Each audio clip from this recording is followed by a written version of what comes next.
भगवत गीता के नाम कुछ पल हर सुबह शाम चैनल में यह नाम आवाज एक बार फिर आप सबों का स्वागत और अभिनंदन करती है।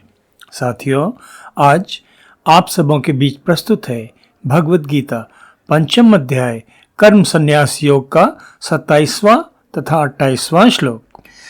स्पर्शान कृत्वा बहिर्बाह्यान चक्षुश्चैव अंतरे भ्रुवोः प्राण अपानौ समौ कृत्वा नासाभ्यन्तरचारिणो यतेन्द्रिय मनो बुद्धिः मुनिः मोक्षपरायणः विगतेच्छा भय क्रोधः यः सदा मुक्तः एव स।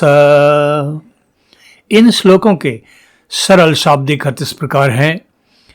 बाहर के विषय भोगों का चिंतन न करता हुआ बाहर ही रखकर और नेत्रों की दृष्टि को भ्रिकुटी के मध्य में स्थिर करके तथा नासिका में प्रवाहमान प्राण तथा अपान वायु को सम करके जिसकी इंद्रियां, मन और बुद्धि जीती हुई हैं, ऐसा मोक्ष परायण मुनि इच्छा भय क्रोध से रहित हो गया हो, वह सदा मुक्त ही है।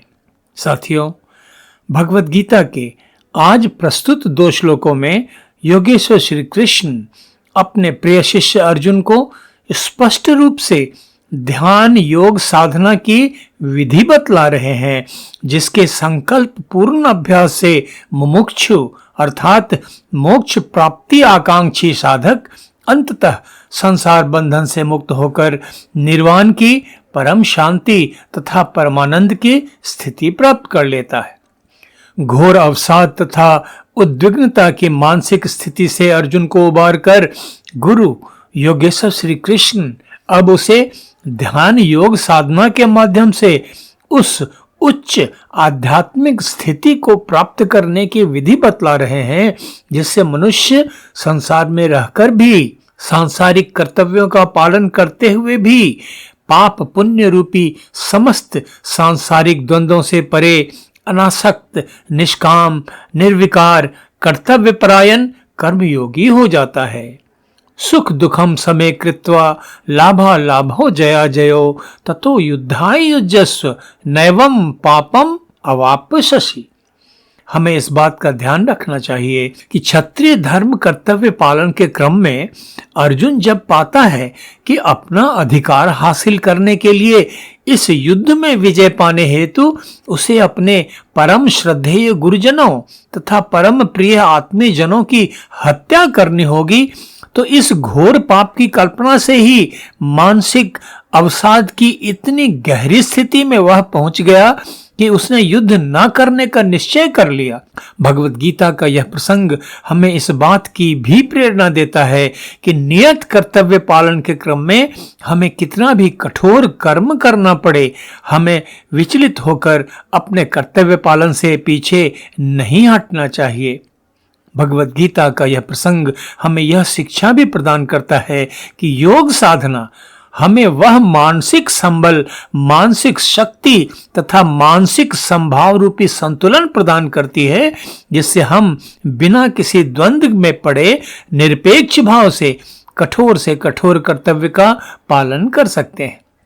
साथियों, आइए अब विचार करें कि इन 2 श्लोकों में योगेश्वर श्री कृष्ण योग साधना की क्या विधि बतला रहे हैं, जिनके माध्यम से योग साधक उस उच्च मानसिक स्थिति को प्राप्त कर लेता है, जिससे वह पाप पुण्य रूपी द्वंद्वों से मुक्त रहकर अपने नियत कर्तव्यों का पालन कर सकता है।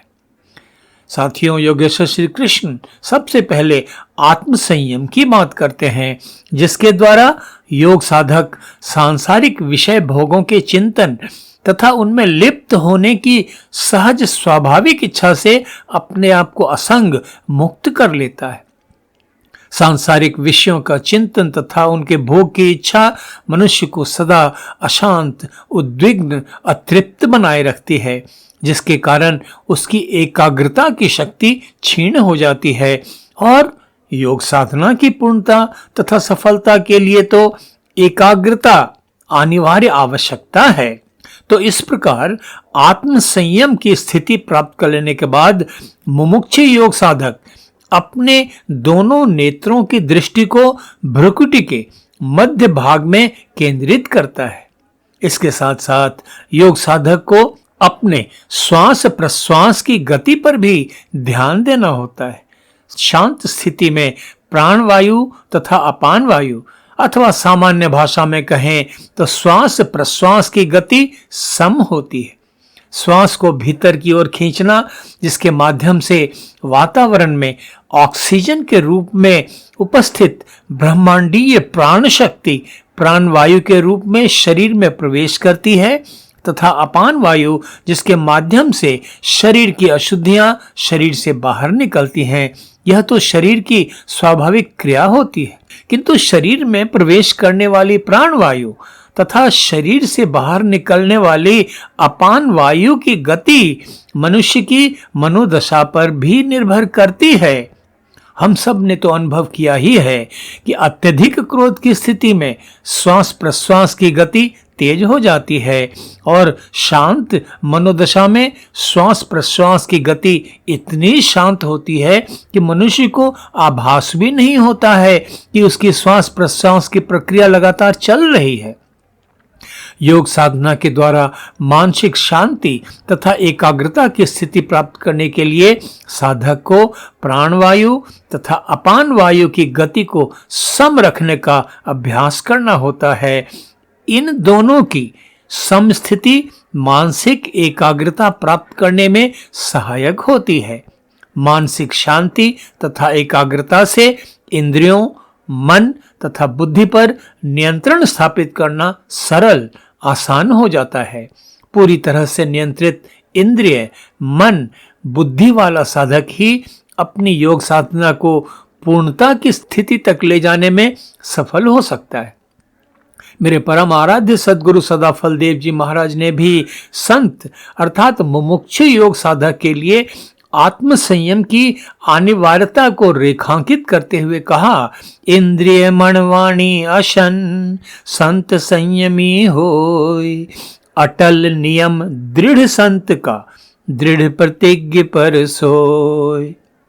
तो इस प्रकार योगेश्वर श्री कृष्ण अपने प्रिय सखा तथा शिष्य अर्जुन को संक्षेप में ही सही किंतु विस्तार पूर्वक योग की विधि समझाते हुए सांसारिक भोगों से विरक्ति दृष्टि को दोनों भौहों के मध्य भाग में केंद्रित कर एकाग्रता का अभ्यास तथा श्वास प्रश्वास की गति को नियंत्रित कर इच्छा, भय, क्रोध से परे होने का अभ्यास करना, इन सब का योग साधना की सफलता में महत्व गंभीरता पूर्वक समझा रहे हैं।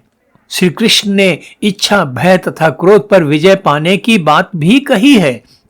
शांत भाव से विचार करने पर आसानी से समझ में आ जाता है कि मनुष्य की इच्छाएं ही तो सारे अनर्थ की जड़ होती हैं। इस श्लोक में योगेश्वर श्री कृष्ण जब इच्छा के साथ भय और क्रोध की बात अर्जुन को समझाते हैं तो योग साधना में इच्छा के शमन का महत्व समझ में आता है। वास्तव में इच्छा पूर्ति की अनिश्चितता मनुष्य के मन में इच्छा की अप्राप्ति रूपी भय उत्पन्न करती है और इच्छा पूर्ति में बाधा मनुष्य के भीतर क्रोध उत्पन्न करती है। यही कारण है कि इस श्लोक में योगेश्वर श्री कृष्ण ने इच्छा के साथ भय और क्रोध को भी जोड़ रखा है। मेरे परमाराध्य सद्गुरु सदाफल देव जी महाराज की आप्तवाणी भी तो यही कहती है, इच्छा दुख का रूप है उठत वासना धार, इच्छा में सब कर्म है शुभ अरु अशुभ विचार। इस प्रकार इन दो श्लोकों में योगेश्वर श्री कृष्ण ने संक्षिप्त किंतु सार गर्भित तरीके से योग साधना की विधि का वर्णन करते हुए अर्जुन के माध्यम से हम साधारण जगजीवों को भी समझा दिया है कि योग साधना की विधि क्या है और कैसे यह मनुष्य को मोक्ष प्राप्ति के चरम लक्ष्य तक पहुंचाने में सहायक होती है। आज बस इतना ही। भगवद गीता पंचम अध्याय के अंतिम श्लोक के अर्थ तथा व्याख्या के साथ शीघ्र ही फिर आप सबों के बीच उपस्थित होऊंगा। तब तक आप सबों के लिए अशेष मंगल कामनाएं। धन्यवाद। नमस्कार।